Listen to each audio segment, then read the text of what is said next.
Before we start our presentation this morning, just like to begin just a few housekeeping. Just ask you if you've got mobile phones, just put on silent or off, whichever you choose, as long as it doesn't go off during the presentation. If you've never been here before, we have toilets as you exit the auditorium to my left, and just in the corner there, we've never been. In case an evacuation, and we obviously going to follow the advice of members who are working here. The evacuation point is just up the ramp and into the park, so it's on my right going out. You would have heard already, if you are a member or you have been a regular visitor to our lectures, that on the 18th of May we are organising an excursion to the Victoria Barracks Museum. If you haven't as yet registered your interest, there is a sign-on sheet just at the back table. We will be meeting at the back of Victoria Barracks, so not on, what's the main road? Oxford, not on Oxford Street, the one at the back, towards, Moore Park, that's it, thank you. And that will be at 10 o'clock. So you make your own way in. There's a number of different options for you in regards to transport. You will require a $5. If you've got cash, that would be preferable. So $5 is the entry fee.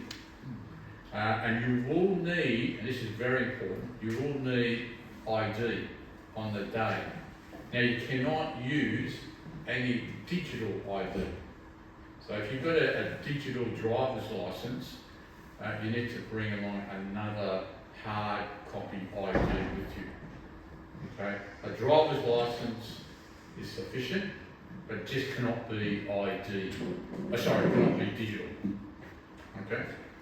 The other thing that's very important is that we need to submit the names of those who are arriving on 10 o'clock on that day. So again, if you haven't registered, please do so, because on the Monday we will be sending through those names to be cleared. All right, I don't think there's anything. Is there anything else up there that I've missed? I don't think I have. Okay, so you just cannot just turn up, please. Otherwise we'll have to send you away. And I don't want to do that. Very unpleasant. But please register beforehand.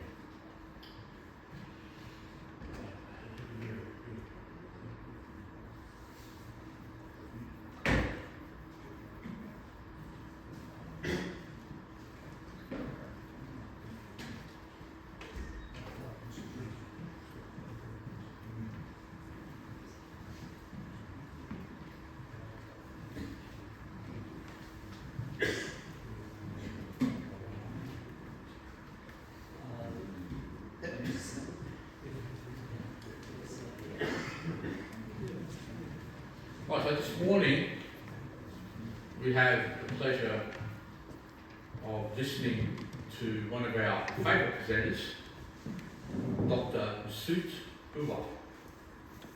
And the topic this morning is really allowing us to navigate that question around military history as a discipline, and also the education, the training that goes behind that particular discipline. Mesut is a professorial fellow at the University of New South Wales, Canberra. He's also a retired Turkish Army colonel with multiple combat and peacekeeping tours in Turkey, Afghanistan, Georgia, and Bosnia. Dr Uyar is a war studies and military history expert, specialising in late Ottoman and modern Turkish military affairs. And he's the author of and co-author of 12 books, including the most recent publication, Ottoman Army in the First World War, and numerous articles and book chapters. So we put our hands together for Dr Mesut Uyar.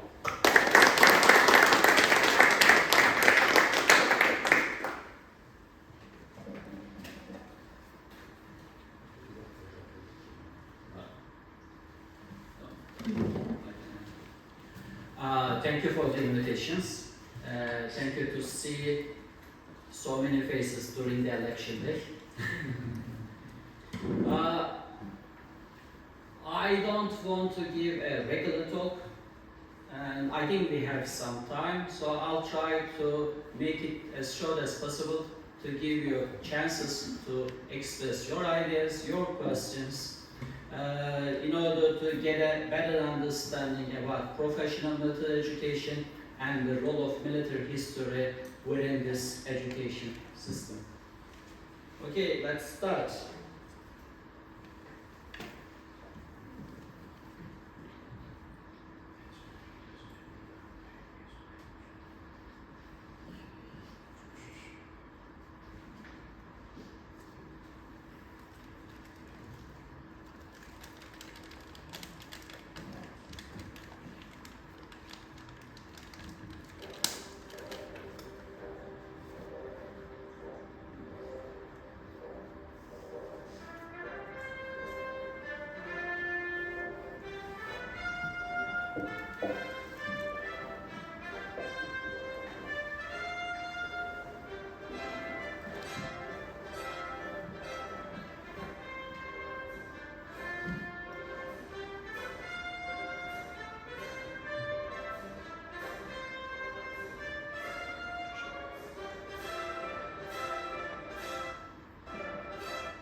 Okay, so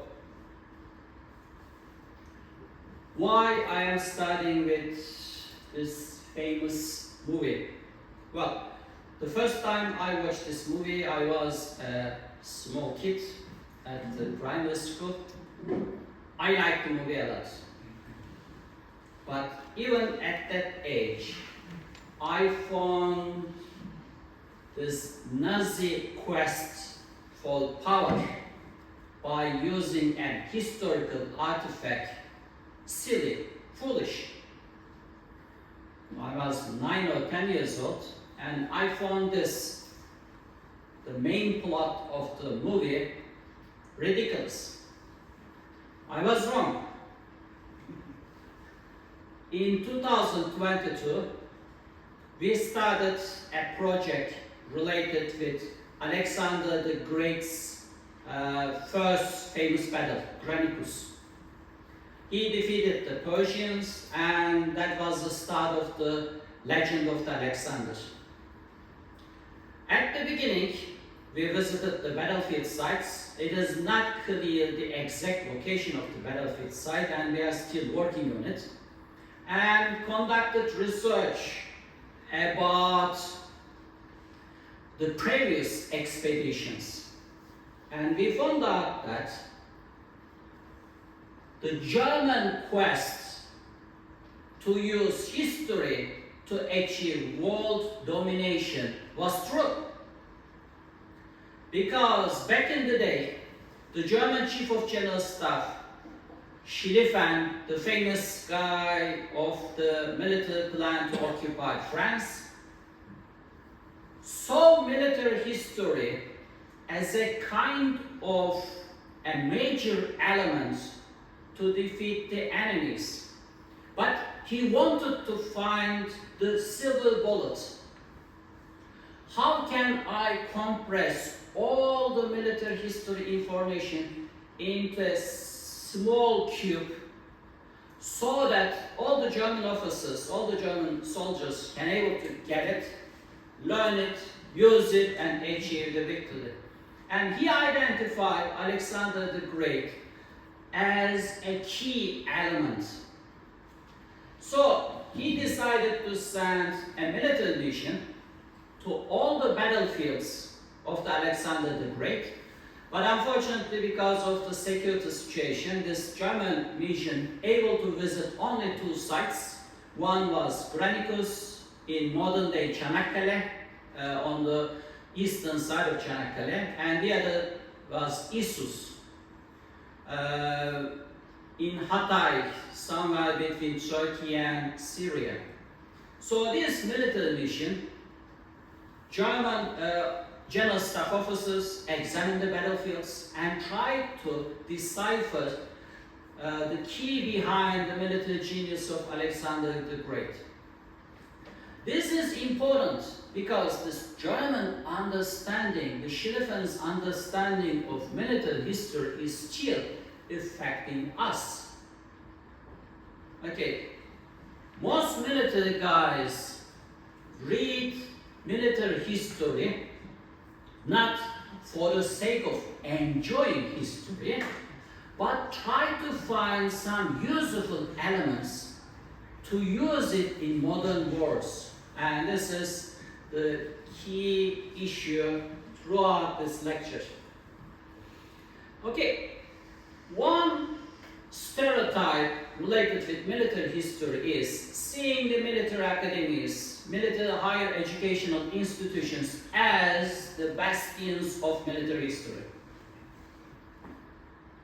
I spent 11 years at Turkish Military Academy as a professor, 5 years at ATFA, 1 year in West Point, 1 year in Bosnia, and I have to say I was a military cadet for 8 years, 4 years at Military Academy, 4 years at Military High School. So, as far as I am concerned, depending on my experience, that's wrong.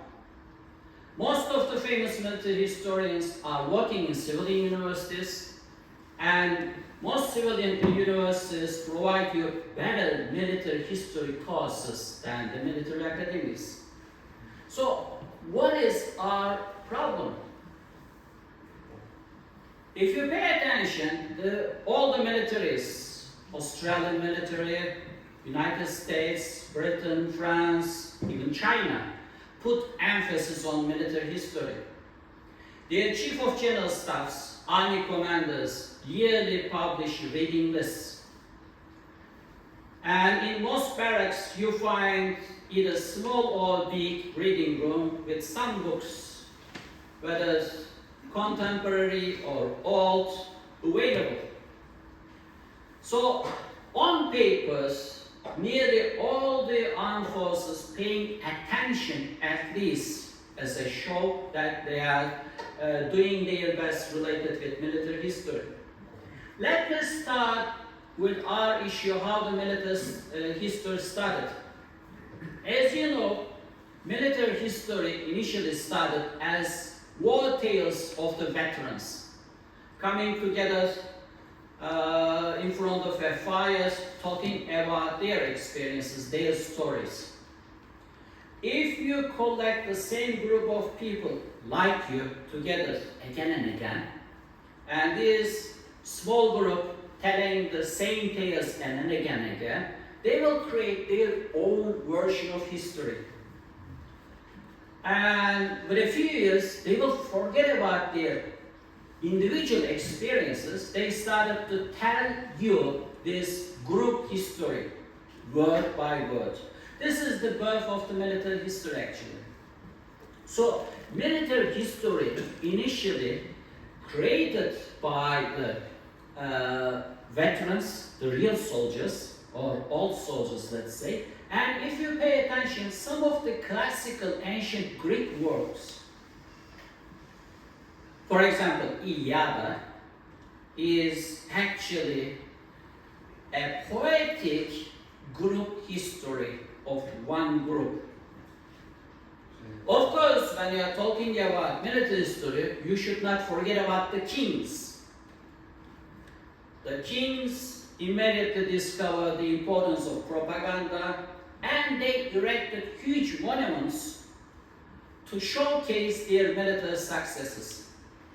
If you visit Egypt and visit Ramses II's famous temples, you got a mistaken idea that the Egyptians actually beat the Hittites.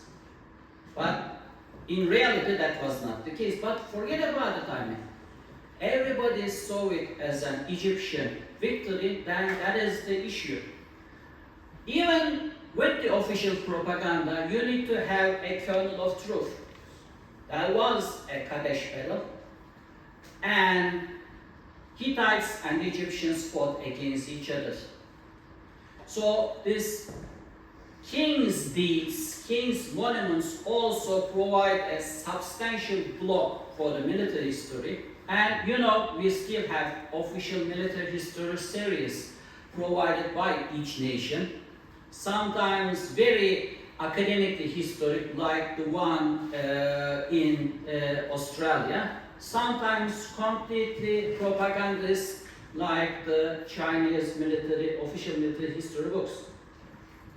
Of course, in a very short time, they discovered that they can use military history for training purposes. And it started with the East Romans, Byzantines, to produce manuals, tactical manuals, to train their officers, to provide them some background. But for a very long time, two classes provided the officers. One is aristocrats gaining the privilege to become an officer by birth, and the others, simple soldiers working their way up within the ranks. And their way of learning their trade was on-the-job training. The aristocrats had a huge advantage because they born in military tradition. They have their fathers, their uncles, their relatives that take care of them at a very early age. They have private tutors, private teachers, giving them essentials of reading, writing, math, but at the same time, mounting the horse, using the sword, learning their trade by doing it at a very early age. But of course, the soldier of fortune, simple privates can able to climb within the rank if they are successful and of course lucky. But all these things change during the 18th century. Because of the military technology, they needed at least small number of officers that can able to understand how to use artillery, how to build fortifications, bridges, etc.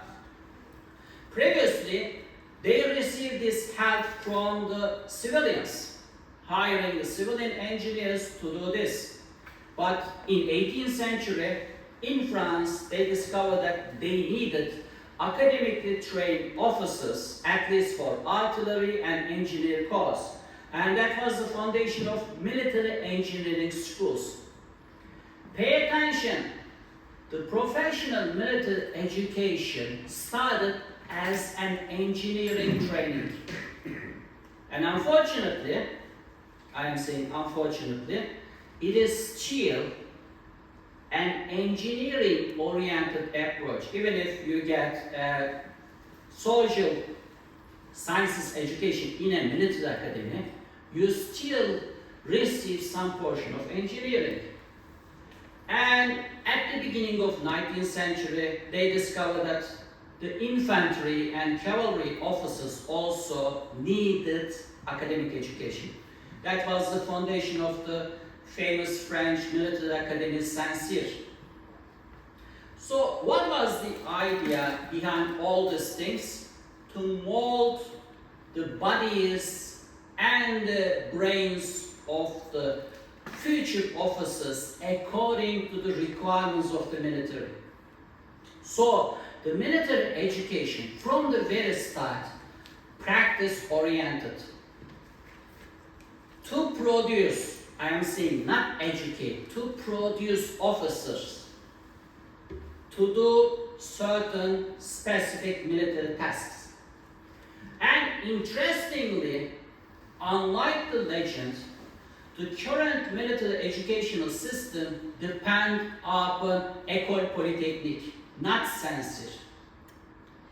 Because at that time, École Polytechnique in France providing wonderful engineering education, and most militaries built up their professional military educational system by sending their students to École Polytechnique, including the foundation of the West Point, including even the foundation of the Ottoman Military Academy in Turkey. But there was another school, the Prussian system. The difference between the Prussian and the French system was the Prussians had gymnasiums, high quality high schools. These schools are so good that they nearly provide you a university level education. If you are a graduate of gymnasium in 19th century, you didn't need to go to a university. There was no need for it. So the Germans built up their system upon gymnasiums. The products, the graduates of the gymnasium passing through on-the-job training with the units, starting as a cadet, having no ranks, private, later on becoming an NCO, later on participating generally 1 year long officers school. We nowadays call this system Officer Training Course, OTC, and still in use. In 1870, after the defeat of France, the German system became very popular, but not the first part of their officer educational system. The second part, the general staff education. The Kriegsakademie became so popular, and one important element of Kriegsakademie's curricula was, of course, military history. And one of the products of this military academy was Schlieffen. Schlieffen, unable to find anything out of the Alexander the Great, but he did find lots of useful elements from Hannibal the Great. His book, the Hannibal's the famous battle Cannes, in which Hannibal literally killed a whole Roman army, became a kind of a Bible within the Prussian military. They tried to imitate the Cannes battle, and that was the key element of Schlieffen's plan to defeat the French.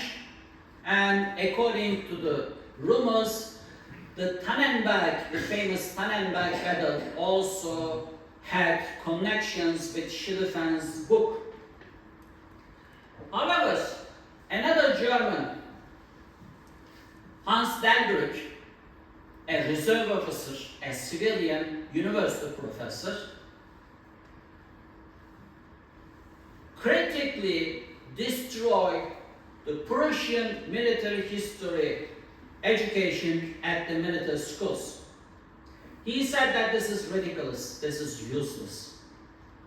He tried to import the academic, scientific judgments into the military history, because at that time the civilian part of the history in Germany is very strong, and Hans Delbrück tried to take the methodology of the history into the military history, transforming into an academic historical subject. At the beginning of 20th century, military history was a huge part of the military education. Take a look at the French census curricula. A substantial block was military history. However, the German system was still living on in surprising countries, including the Soviet Union. According to the Soviet method, it was completely anti-intellectual, completely against classroom teaching. They wanted hands-on training on every bit of the military paraphernalia, including field kitchens, erecting tents, how to use the rifles, and they put special attention to physical training, creating some Arnold Schwarzenegger type beautiful bodies, thinking that physical beauty also affects the battlefield, and of course the political training, indoctrination. That was an essential part of the professional military education in the Soviet Union and still is in Russia. Okay, let's take a look at the key elements that military history, early 20th century covering. Of course, the history, strategy, military leadership, decision making, military organization, moral motivation, ethics, doctrine, tactics, military technology, logistics and transportation. All of them provided within the military history. That was the reason why military history occupied a large chunk within the curriculum. So not only the history, but all these things provided as a part of military history education. The Second World War changed everything drastically. It was the second global war, but the important thing is, with the mobilization of the societies, especially America also mobilized the universities, because they were facing huge problems never being faced by anyone. Moving millions of soldiers from one location to another, providing the necessary logistical support to them, and strategic bombing, another issue. We are sending thousands of planes over the target area, but you need to get a better understanding about their effectiveness. How can you organize to send all these planes to that, keep them function day after day? So they needed scientific methods to do it properly, and operational research as a sub-discipline born during the Second World War. And the military, of course, focusing on the mechanics of war. How can they make use of the science effectively for the functioning of the army, but also producing new weapon systems? They didn't anticipate one important issue. They mobilized thousands of people, including university professors, and some of them, at the end of the war, when they returned back to their universities, they were affected with their war experience, and they were also puzzled about the phenomena of war. How can I examine the war from my scientific background? I'm a sociologist and I want to examine the soldiers, the war fighting. I'm a psychologist and I want to examine the war and the soldiers. I am coming from history. I am coming from engineering. So many different backgrounds, but they decided to focus on war because of their individual experiences. And they discovered, for example, new disciplines, sub-disciplines, strategic studies. Strategic studies born because of the nuclear weapons.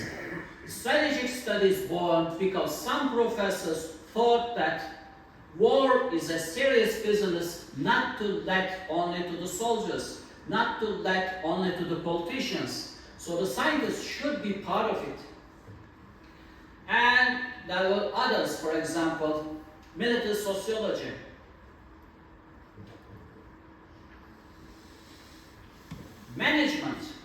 Management as a discipline born after the Second World War. And management especially saw the military as a source to process it and sell it to the businesses.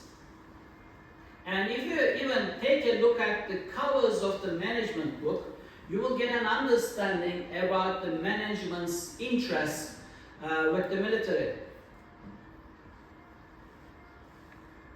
Okay, let's take a look at components of the military history. Strategy, now the focus of strategic studies, military leadership, decision making, organization, now management subjects, moral and ethics, military sociology, military technology belonging different engineering departments, logistics and transportation, management, industrial engineering, and several other disciplines. So what is left is history and operational art, doctrine and tactics. That is what is left for the military history within the military education system. But at the same time, the military history as a discipline was changing. With the introduction of new military history topics, war and society, war and culture, war studies, war and gender. So while the traditional topics of military history being covered by other disciplines, some of them new, military history as an academical branch lost interest with the remaining conventional military history topics. And management took over this. Because remember, the military is always looking for practice-oriented checklists, some small pill-shaped information, and management all of a sudden, as a discipline, started to produce all these things, giving recipes, magic bullets to the military. Previously, that was the topic of the military history at the beginning of 20th century. Now, this is the topic of the management. If you seriously examine management books and management curricula, you will get an understanding how management is created to provide checklists, recipes to the civilian businessmen, but also the military commanders. And of course, with the 9/11, with the publication of Huntington's War Between Civilizations, we passed through a new process, insurgency process, and during this process, culture became the fashion, became the nucleus of it. Okay, so let us dream about a military using scholars as advisors to the generals, having field historians with the units, monitoring all actions, taking notes, writing down reports, providing lots of documents for the future historians, and having scientific research teams embedded into the military. Okay, would it be good to have all of this with your military? For example, fighting in the Middle East, fighting in Indonesia, or against the Chinese. You have all these experts with you for the future history authors, but also for the commanders. Well, that was not something imaginary. Actually, the Americans did have them in Afghanistan, at least after 2005. They had field historians with major units. They had all sorts of academic advisors to commanders, ISAF, and they had research teams conducting various researches with the population on the ground according to the military requirements. So the COM-ISF can task research teams to conduct various research in various parts of Afghanistan in order to increase military efficiency. In addition to all this, the COM-ISF also had hundreds of military staff officers. Okay, you see this arrow? And below that arrow was me. I was that. I was a small part of a hugely complex machine. And every day we need to organize our military activity according to this. We call this McChrystal's, the American general's surname was McChrystal. McChrystal's macaroni salad. In order to get approval from COM-ISF for any military operation, that operation should serve at least 3 topics on this highly complex diagram. And this was created by several universities together. They worked on this chart for 1 year. And you know the end result. Okay, have you watched this movie, War Machine? You should. You should. It is available on the internet. If you haven't watched this movie, please do that.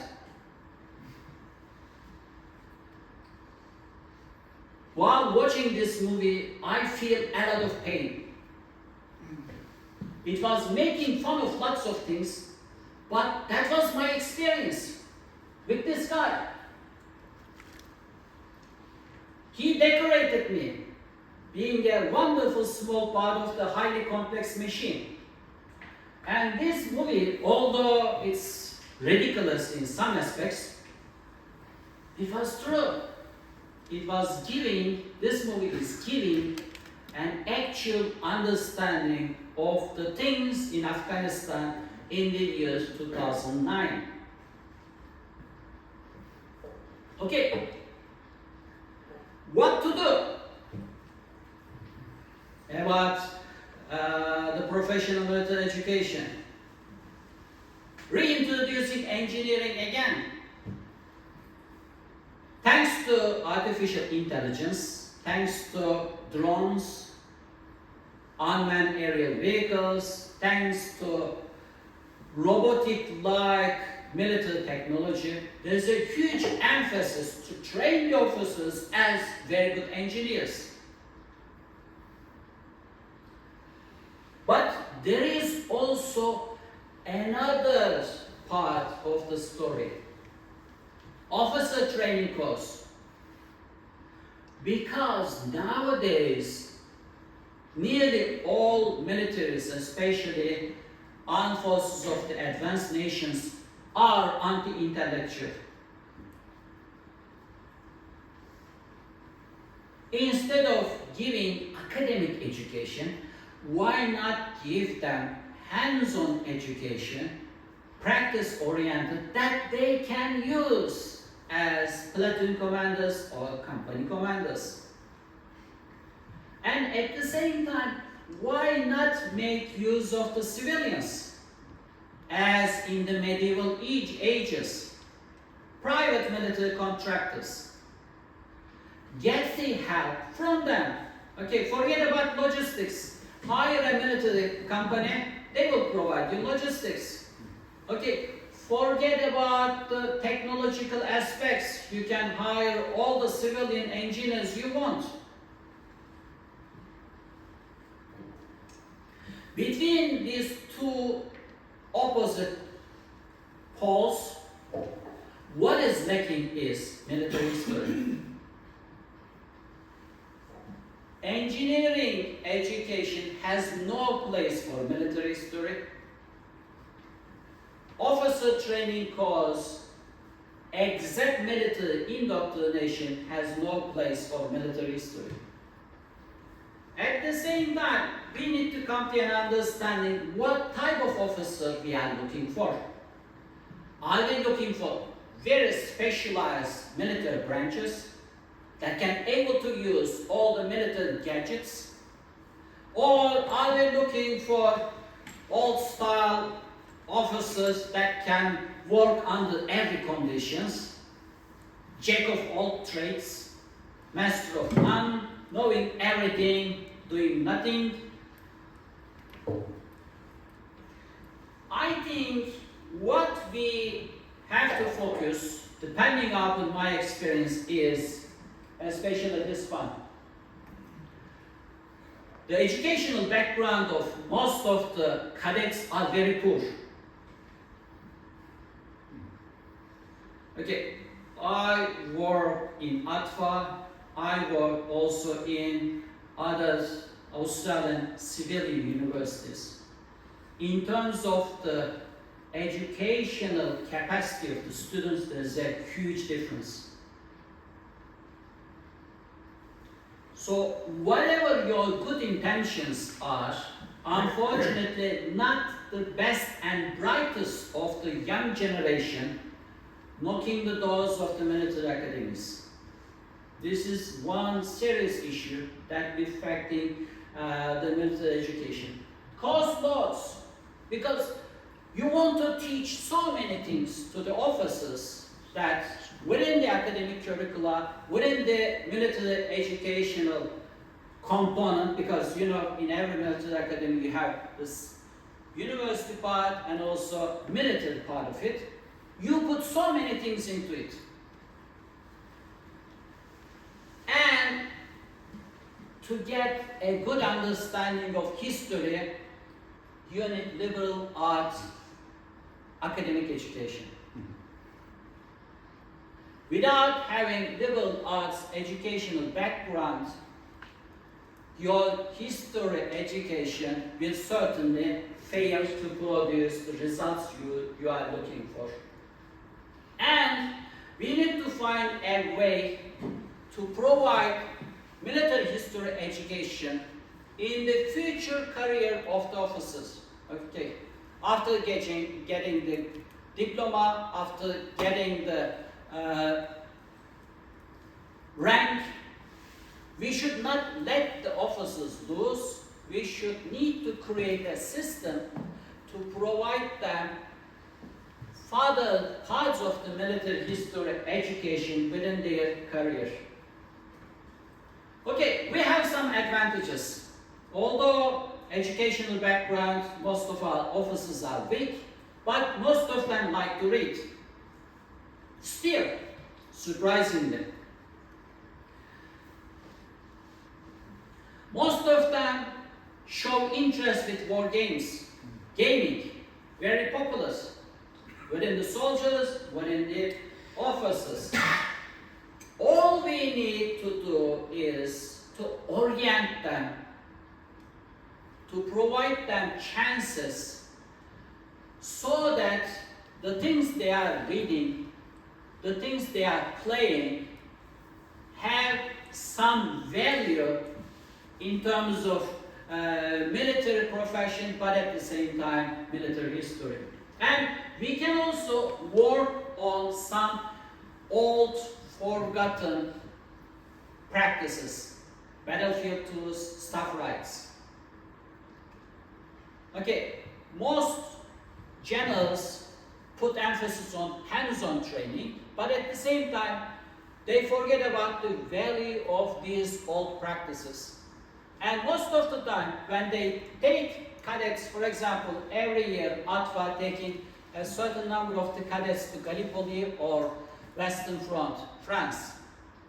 But they are going there as tourists with their digital cameras, smartphones, making TikTok videos, sharing them, liking it, getting bored, having some fun at the end of the tours, like a regular tourist. But we don't want that. We want proper military battlefield tools. We want proper staff rights. Okay, unfortunately, we need to deal with the military mentality. We can do it. Okay, it's not a big problem. We are Aussies, we are Anzacs, we are born as soldiers, we have a wonderful tradition. All you need is show us the objective, we can do it, no problem. The fashion of the week, very popular in every military. Okay, how can we combine discipline with creative thinking? How can we escape from work but being creative? And our never-ending quest for principles, recipes, magic solutions. Thank you.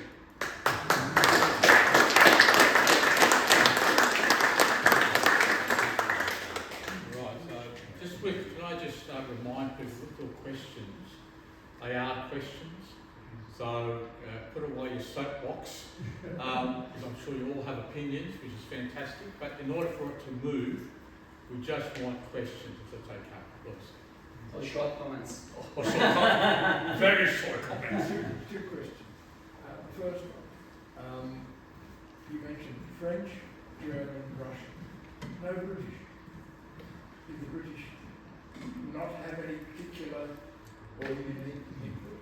And the second question, and I do apologise for those that might have heard me say this before, when I was applying to go to True, I just finished high school and got honours in economics.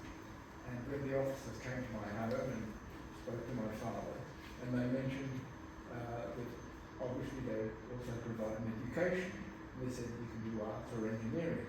And I said, oh look, I've just got first class honours in economics, so I'm going to do economics. And they said, no, the army doesn't need economics. So that was 1967, 68. So that's how recently the Australian Army was aware of the importance of British. Okay, is there a British method? The answer is no. The British simply imitated the French models. They had the chance to import some Huguenot officers from France, and they created Woolwich as a kind of a cheap imitation of Polytechnic, École Polytechnique. Instead of having a French-style 3 or 4 years military academies, they are expensive.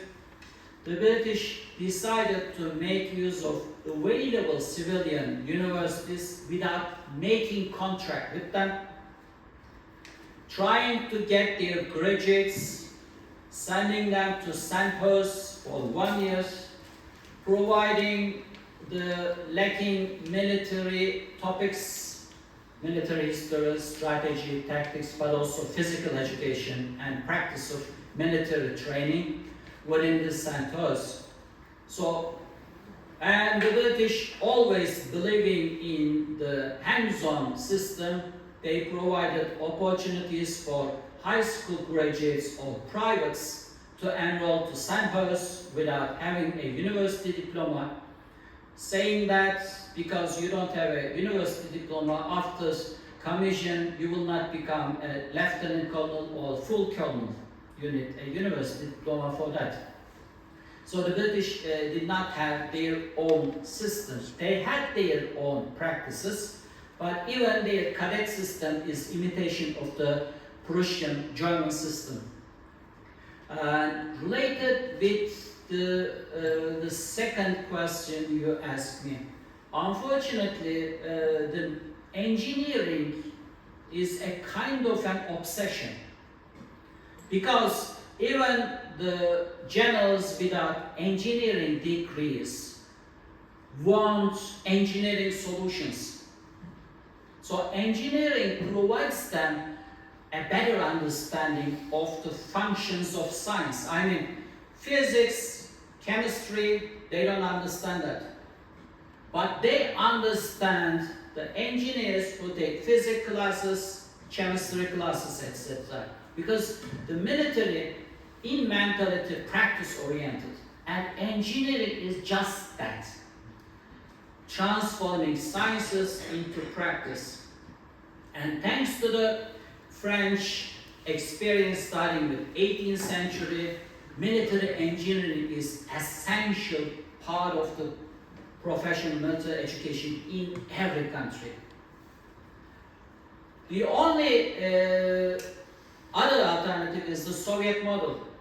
That means doing it everything in highly individualized military academies. A military academy for infantry, a military academy for artillery, a military academy for commando troops, special forces, having so many military academies, and in addition to these military academies, they have higher military academies, and all of them practice oriented. I spent several months with the old Macedonian military academy, created according to the Soviet model, and that was a kind of a nightmare. Because the cadets in the morning learn to wield tents, how to operate field kitchens, how to use their weapons, run a lot. Physical training is very important part of it. And next to nothing about academical education. After spending time there, I understand the value of academic education for the officers. Because what they are training were not officers but NCOs. They were training non-commissioned officers. They were very good as squad leaders, maybe platoon leaders, but they terrible at the company or higher up levels. Mesut, thank you very much, Paul Simidas. Would you agree that individually officers should pursue military history as a specialism as part of their personal career development? And secondly, it seems to me the focus for military history in current armed forces is lessons learned, which is a development of the operational research, future leading, that there's no hope to teach military history in the way that you have just described. Okay, we really want our officers keen to read military history books. We really want our officers in their spare times do something related with wargaming, free reading, taking their family to Gallipoli or Western Front, Kokada Trail, battlefields, visiting military museums as they will do on 18 May. We really want that, but that's a wishful thinking. Because most officers have limited spare times. Constant rotations is the key. They have limited times to enjoy even their families. So we need to create opportunities. And the best way to create opportunities is to award the officers. When you are training your kid, you use carrot and stick, right?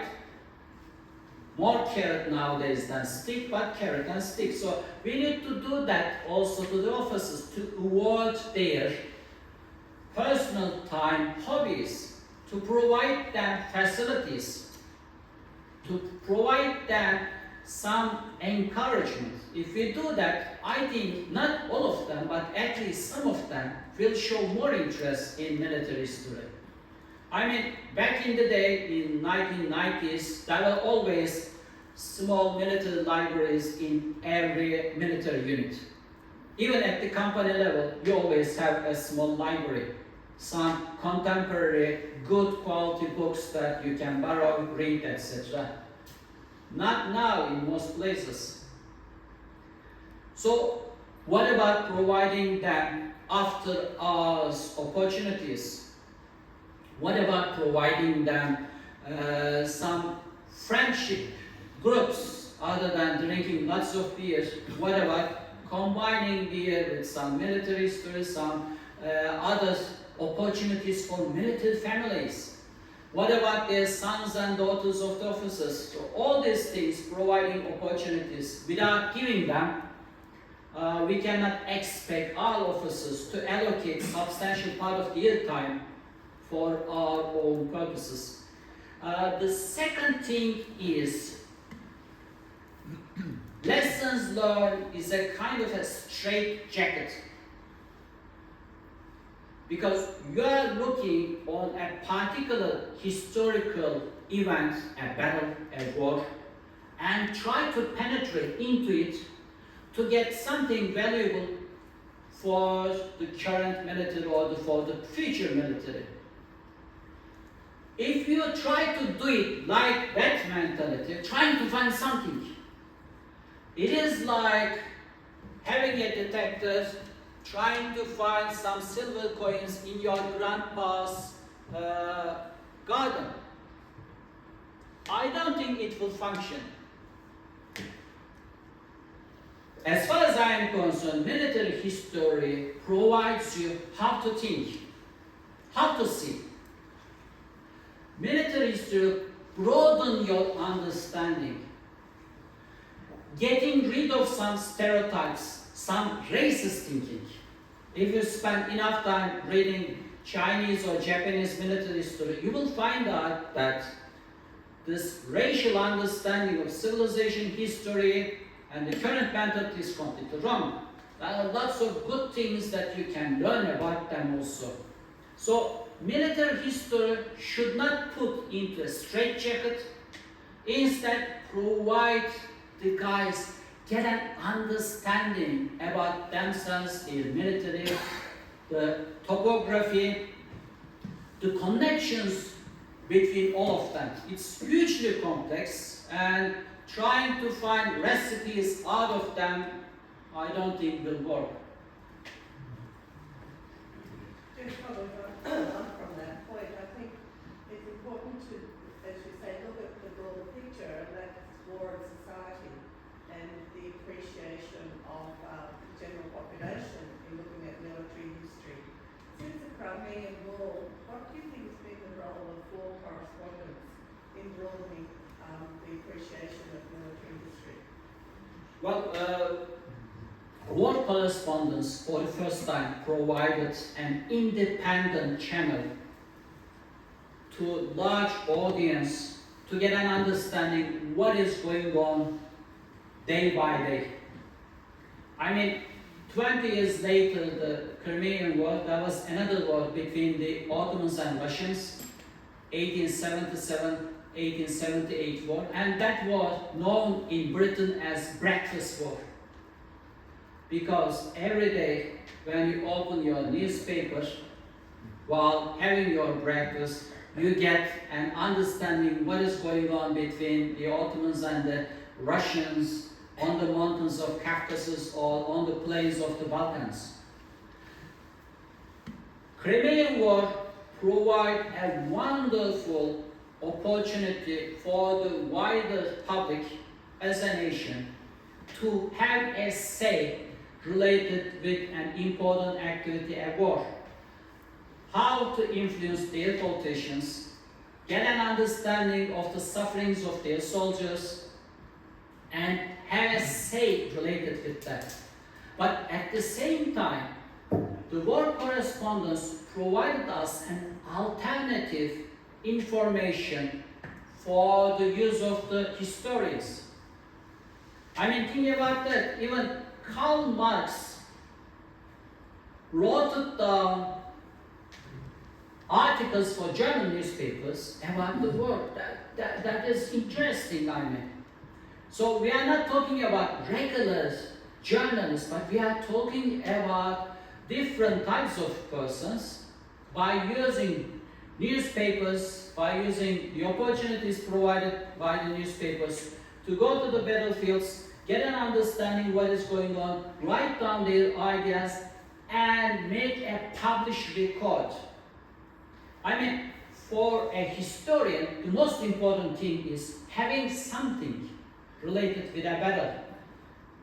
Personal war narrative of the soldiers, officers, letters, diaries, memoirs, official papers produced by the militaries, but the journalists also provided written accounts, independent of all of them, providing us an alternative source to get an understanding of it.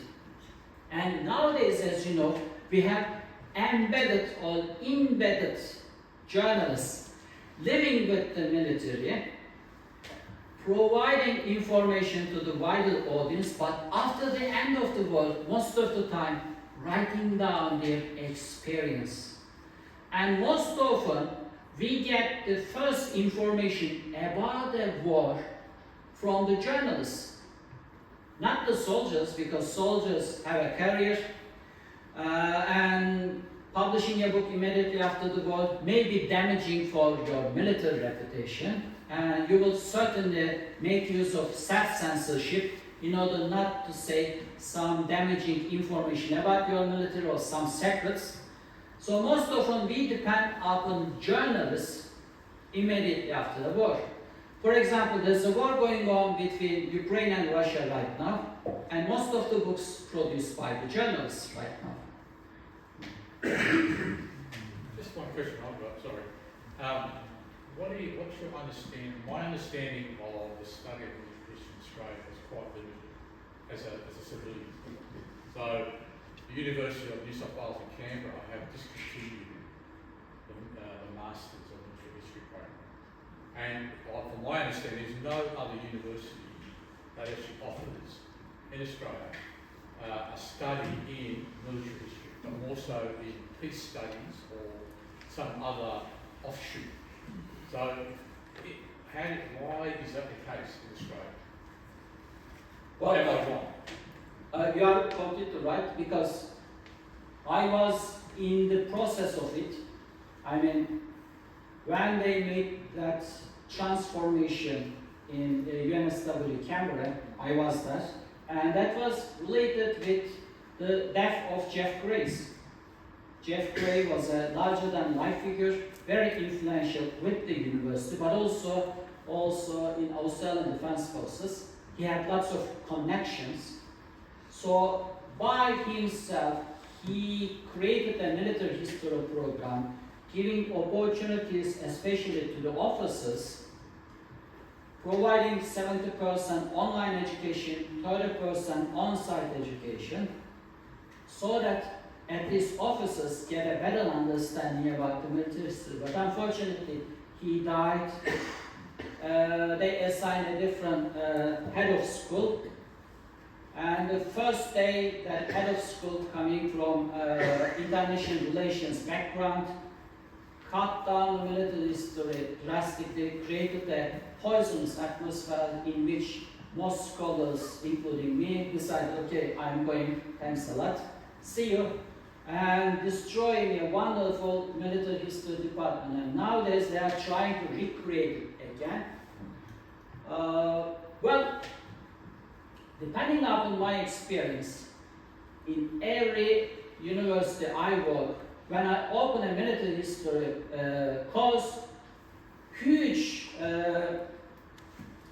demand coming from students, even from engineering, trying to select my course. So even in the civilian universities, there's huge demand for military history courses, and I'm a conventional military historian, so in my course, I put more emphasis on the bloody machine of the war, the bloody machine of the armed forces, and people show huge interest about it. But unfortunately, the very narrow-minded professors, academic management teams, always seeing this a kind of anti-intellectual, anti-scientific, whereas they approve management courses, completely ridiculous courses, no value in academics, but they are approving them.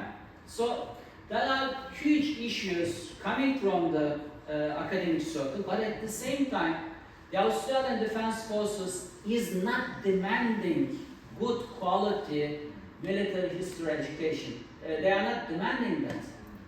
And from time to time when they needed to economize their budget, they always happy to cancel military museums, cancel their help to different military historic groups or independent museums.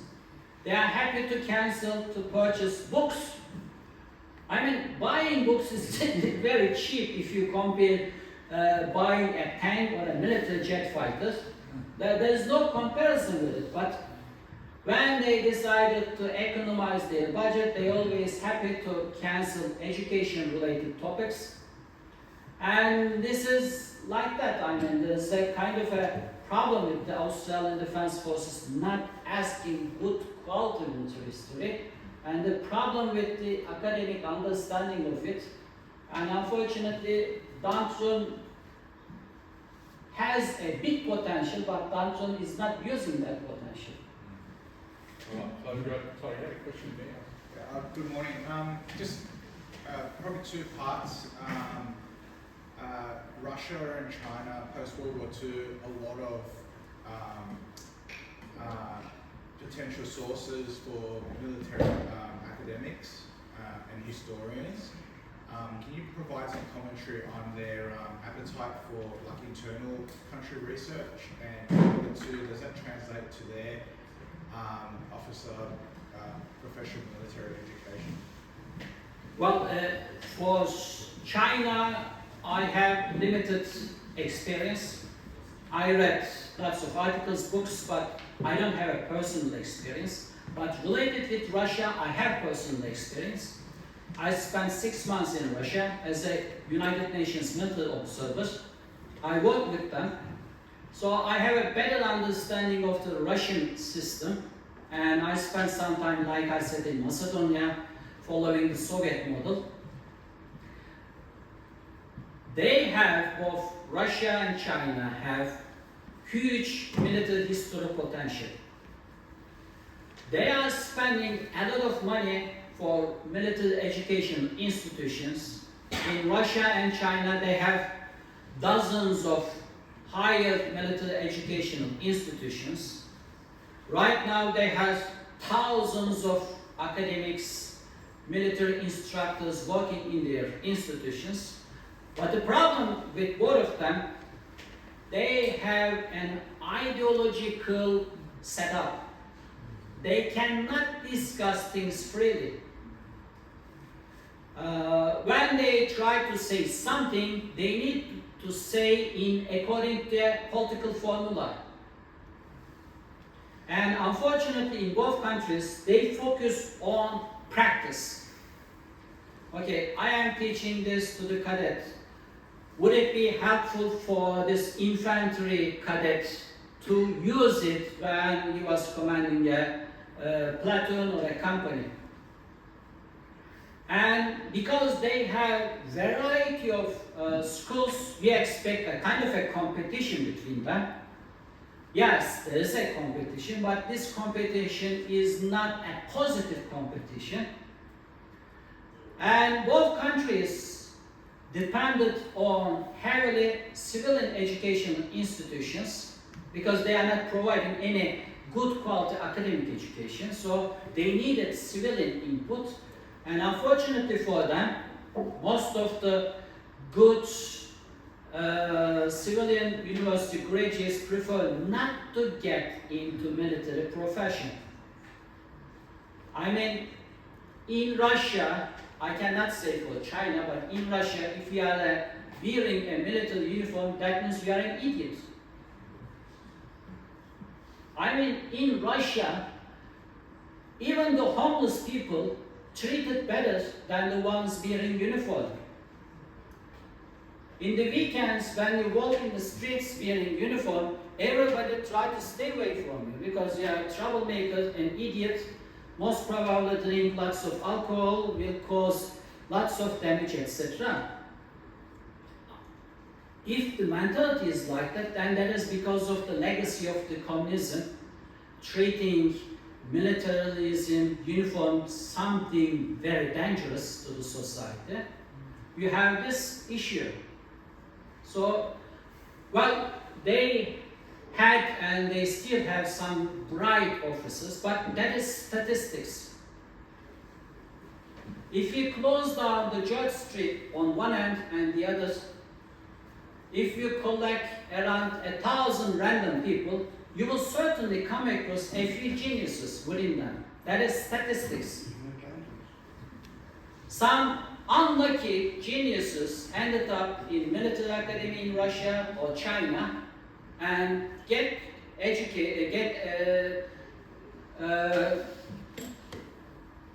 graduated and become a officer, and you see wonderful product of the Chinese or Russian military education. That's nonsense.